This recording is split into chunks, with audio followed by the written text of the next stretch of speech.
என்னுடைய பெயர் கசாலி. நான் வில்லிவாக்கத்தில் உள்ள சிட்கோ நகரிலிருந்து வந்திருக்கிறேன். நான் இன்டர்நேஷ்னல் ஷிப்பிங் பிஸ்னஸ் செய்து வருகிறேன். ஐயா, இப்போ என்னுடைய கேள்வி என்னென்னா, நான் ஒரு இந்திய குடிமகன். இந்திய குடிமக்களின் பொறுப்பு என்ன, கடமை என்னன்னு சொல்ல முடியுமா? இப்போ அவர் கசாலி என்ன கேட்குறாருன்னா, ஆட்சியாளருடைய பொறுப்பை பற்றி பேசிவிட்டீர்கள், குடிமக்களுக்கு பொறுப்பே இல்லையா, அவங்களுடைய பொறுப்பு தான் என்ன இல்லையா? இப்போ நபிகள் நாயகம் சொன்னாங்க, குல்லுக்கும் ராயின் குல்லுக்கும் மசூலன் ராயத்தி, உங்களில் ஒவ்வொருவரும் பொறுப்பாளர்களே. ஆட்சியாளர் மட்டும் பொறுப்பாளர் இல்லை, எல்லோரும் பொறுப்பாளர்கள். அவரவர்கள் தங்களுடைய கடமைகளை செய்ய வேண்டும். நாம் அடிக்கடி மேற்கோள் காட்டுகிற ஒரு ஆள், கன்னடியினுடைய வார்த்தையை எல்லோரும் சொல்வார்கள். நாடென்ன செய்தது உனக்கு என்று கேட்காதே, நீ என்ன செய்தாய் அதற்கு என்ற ஒரு கேள்வி. எல்லோரும் கேட்கிற கேள்வி, நாடு எனக்கு என்ன செய்தது என்ற கேள்வித்தான். நீ நாட்டுக்காக என்ன செய்தாய்? ஆக ஒவ்வொரு குடிமகனுக்கும் பொறுப்பு இருக்கிறது.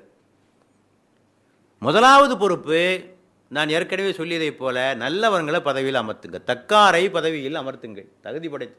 ஏன்னா ஆரம்பமே அதான். மோசமானவங்களை பதவியில் அமர்த்திட்டு நல்லது நடக்கும் என்ன, எப்படி நடக்கும்? ஓட்டே போடுறதில்லை. பல பேர் ஓட்டு போடுறதில்லை. 60% வாக்கு வீதம் நடந்தாலே பெரிய வெற்றி என்று சொல்கிறார்கள். அதிலும் குறிப்பாக படித்த மக்கள் போடுறதில்லை. போடுறது போல ஏழை மக்கள் தான் ஓட்டு போடுவது, குடிசை வாழ் மக்கள் தான் ஓட்டு போடுகிறார்கள். மேட்டுக்குடி மக்களும் படித்த மக்களும் வாக்குச்சாவடி பக்கமே போகிறதில்லை. ஆனால் இந்த தேர்தல் முடிவுகளை மட்டும் சுவாரஸ்யமாக டிவியிலே உட்கார்ந்து பார்த்து கொண்டிருப்பார்கள். பரணாரா என்ன சொல்கிறார், ராஜ்தீப் சா என்ன சொல்கிறார், அவர் என்ன சொல்கிறார், தேர்தல் கணிப்புகள் எப்படி வருகின்றன, அதெல்லாம் ரொம்ப விலாவாரியாக சுவாரஸ்யமாக உட்கார்ந்து பார்த்து கொண்டிருப்பார்கள். தேர்தல் நாள் அவர்களுக்கு விடுமுறை நாள் இல்லையா? இப்படிப்பட்ட நாட்டை பற்றி ஒரு அக்கறை இல்லாத ஒரு சமுதாயம் எப்படி இருக்க முடியும்? நபிகள் நாயகம் சொன்னாங்க, நீங்கள் எப்படியோ அப்படியே உங்கள் தலைவர்கள், நீங்கள் எப்படியோ அப்படியே உங்கள் தலைவர்கள். நம்ம மச்சான் மாமா தானே, அங்கே வர்றது யார்? நம்மோடு ஒன்றா பழகிறவன் நம்ம தான் ஆட்சிக்கு வரான். சட்டியில் உள்ளதானே அகப்பையில் வரும் இல்லையா? நாமெல்லாம் அதை பற்றி அக்கறையும் இல்லாமல் இருந்தால் நாட்டுக்கு நல்ல தலைவர்கள் எங்கேருந்து உருவாவார்கள்? ஆகவே நமக்கு ஏற்ற மாதிரியான ஆள் தான் கிடப்பாங்க. You will get the government you deserve என்று சொல்வார்கள். உனக்கு என்ன தகுதி இருக்கோ அதுக்கேற்ற மாதிரி அரசாங்கம் தான் உனக்கு கிடைக்கும். நீ ஓட்டே போட தயாராக இல்லை, நல்லவனை தேர்ந்தெடுக்க நீ தயாராக இல்லை இல்லையா? அவனுடைய தகுதியை பற்றி விசாரிப்பதற்கு நீ தயாராக இல்லை. அப்போ உனக்கு வருகின்ற அரசாங்கம் அதுக்கேற்ற மாதிரி அரசாங்கம் தான் உனக்கு கிடைக்கும். ஆகவே நமக்கு பொறுப்பு இருக்கு. முதலாவதாக நல்லவர்களை நாம் தேர்ந்தெடுக்க வேண்டும். ரெண்டாவதாக தேர்ந்தெடுத்தவர்களை தட்டி கேட்க வேண்டும். தட்டி கேட்க வேண்டும். தட்டி கேட்கிற ஒன்று இருந்துட்டா போதுங்க, நாட்டில் மிகப்பெரிய மாற்றங்கள் நிகழும். மிகப்பெரிய மாற்றங்கள் இல்லையா? ஒரு கேள்வி, உங்கள் கவுன்சிலர்கிட்ட யாராவது கேள்வி கேட்டதுண்டா? சரி, உங்கள் வட்டாரத்தில் ஒரு நலச்சங்கம் அமைத்து கொண்டு ஒரு கேள்வி எழுப்பலாம் இல்லை? தனி மனிதனாக கேட்பதற்கு கொஞ்சம் அச்சம் இருக்கலாம். நம்ம தனியாக கேட்டால் நம்மளை பழி வாங்கிடுவாங்க, அரசு ஊழியர்களும் மற்றவர்களும் பழி வாங்கிடுவாங்க. ஆக தனியாக எப்படி இதற்கு எதிர்ப்பு தெரிவிப்பது என்ற ஒரு அச்சம் இருக்கலாம். உங்கள் வட்டாரத்தில் ஒரு நலச்சங்கம் அமைத்து கொண்டு உங்கள் வட்டாரத்திற்கான விஷயங்களை பற்றி கேள்வி கேட்கக்கூடாதா? நான் சென்னையிலே பார்க்கிறேன், சில பகுதிகளில் சார்ந்தவர்கள் அடிக்கடி கடிதம் எழுதி கொண்டே இருப்பார்கள். இந்துவிலே மற்ற பத்திரிகையில் அவங்க வட்டாரத்தை பற்றி எழுதிக்கிட்டே இருப்பாங்க, செய்திகள் வந்துக்கிட்டே இருக்கும், குரல் எழுப்புகிறார்கள். அந்த பகுதிகளிலே பல மாற்றங்கள் நிகழ்கின்றன. பேப்பரில் வந்துருச்சுன்னா விடமாட்டான், பேப்பரில் எழுதி கொண்டே இருப்பார்கள் அவர்கள். அப்போ ஏதோ நம்மிடத்திலே இருக்கக்கூடிய ஒரு சிறிய ஆயுதத்தை வைத்துக்கொண்டு நாம் போராட வேண்டும்.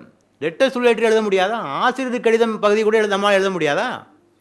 அது கூட எழுதுவதில்லை, எதுவுமே கேட்கறதில்லை.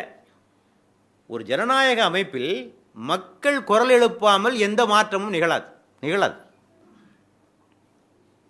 ஆகவேதான் இஸ்லாம் இதற்கு அதிகமாக முக்கியத்துவம் கொடுக்குது. நன்மையை ஏவி தீமையை விளக்குவது எப்படி ஆட்சியாளருடைய பொறுப்போ அதே பொறுப்பு குடிமக்களுக்கும் இருக்கிறது. குடிமக்களுக்கும் அந்த பொறுப்பு இருக்கிறது. நான் ஏற்கனவே சொன்னேன், கொடுமைக்கார ஆட்சியாளருக்கு முன்னர் உண்மையை எடுத்துரைப்பதுதான் மாபெரும் அறப்போர், நபிகள் நாயகம் சொன்னது. ஆக இந்த போராட்ட உணர்வு இருக்க வேண்டும். இந்த போராட்ட உணர்வு இருக்கக்கூடிய சமுதாயங்களில் மாற்றங்கள் நிகழும். இந்தியாவை பொறுத்தவரை கேரள மக்கள் மத்தியில் அதிகமாக உண்டு. ஒப்பீட்டளவில் பார்க்கிற போது கேரள மக்கள் மத்தியிலே இந்த போராட்ட உணர்வு அதிகமாக இருப்பதை நம்மால் பார்க்க முடியும். ஆகவே அங்கே அரசியல் விழிப்புணர்ச்சி அந்த மாநிலத்தில் இருப்பதற்கான வாய்ப்பை பார்க்கிறோம். தமிழ்நாட்டில் அது கிடையாது. இவங்க எல்லாம் கொஞ்சம் சோர்ந்து போனவங்க தான். அதுக்கு வேற பேர் சொல்லிக்கிறாங்க, அமைதியானவர்கள் அப்படின்றாங்க. அமைதி இல்லை, உற்சாகம் இல்லாமல் அப்படி அமைதியானவர்கள். தமிழ் மக்கள் அமைதியை விரும்புவார்கள். இல்லை, போராட்ட உணர்வு குறைவு நம்மிடத்திலே. ஆக தட்டி கேட்கிற ஒரு மனப்பான்மை. பயந்துருவாங்க. நீங்கள் 2 கேள்வி கேட்டாலே பயந்துருவாங்க. ஆக இந்த உணர்வு இருக்க வேண்டும். அடுத்தபடியாக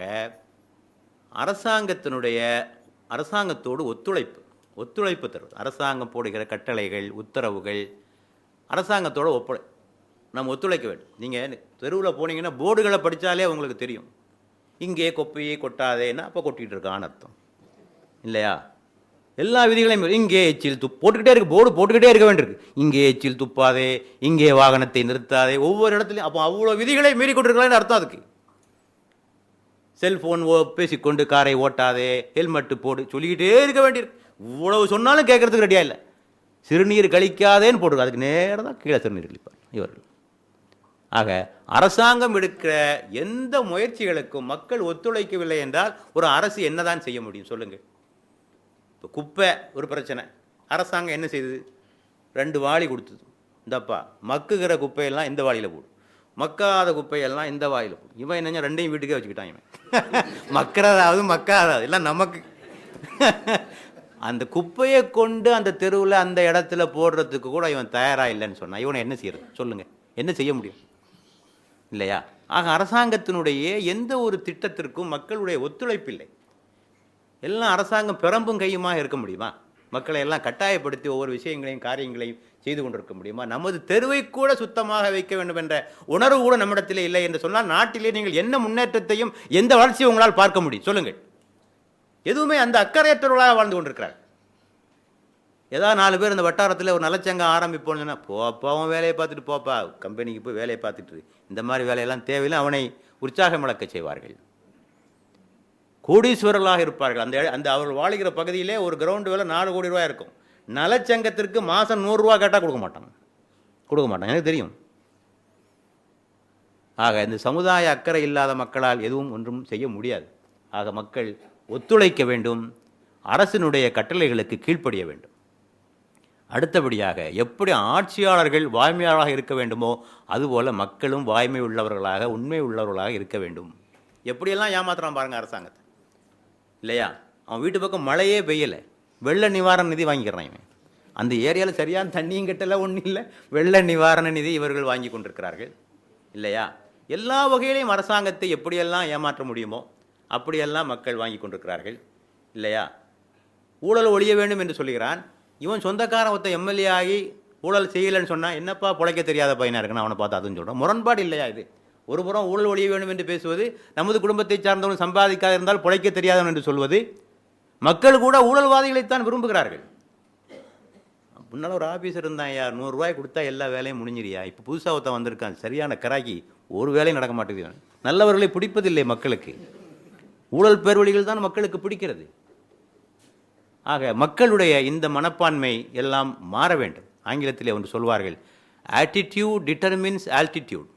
ஆட்டிடியூட் டிட்டர்மின்ஸ் ஆல்டிடியூட். ஆட்டிடியூட் என்றால் மக்களுடைய மனப்பான்மை. மக்களுடைய மனப்பான்மை தான் அவர்கள் செல்லுகின்ற உயரங்களை நிர்ணயம் செய்கின்றன என்று. ஆக நம்முடைய இந்த ஆட்டிடியூடெல்லாம் மாற வேண்டும். அத்தோடு அரசாங்கத்திற்கு ஆலோசனைகள், தட்டி கேட்பதைப் போலவே ஆலோசனைகள் வழங்க வேண்டும். இப்படி செய்யுங்க அப்படி செய்யுங்க என்ற ஆலோசனைகள். நம்ம அந்த கூட்டங்களுக்கே போகிறதில்லை. சில சமயங்களில் கூட்டம் போடுவாங்க அரசாங்கத்திலிருந்து, மக்களுடைய ஆலோசனைகளை வழங்குங்கள் என்று கூட்டங்களால் நடைபெறும். பத்திரிகைகளை விளம்பரம் செய்வோம், 10 பேர் தான் உட்காந்துருப்பாங்க அந்த கூட்டத்தில் இல்லையா? போக்குவரத்து விதிகளை இப்படி செய்ய போகிறோம், அப்படி செய்ய போகிறோம், உங்களுடைய கருத்துக்களை சொல்லி போக முடியாட்டா எழுதி கொடுக்கலாம். இந்த மாதிரியான மக்கள் எல்லா நிலைகளிலும் மக்கள் இதற்கு ஒத்துழைக்க வேண்டும். ஆக இப்படி பல வகைகளிலே மக்கள் தங்களது கடமைகளை செய்கிற போதுதான் மாற்றங்கள் நிகழுமே தவிர எல்லாமே அரசாங்கம் செய்து கொடுத்து விட வேண்டும் என்று எதிர்பார்ப்பதனால் மிகப்பெரிய மாற்றங்கள் எதுவும் நிகழாது. ஆகவே மக்களுக்கும் இதிலே பொறுப்பு இருக்கிறது என்பதனை நான் இங்கே சொல்லிக்கொள்ள விரும்புகிறேன்.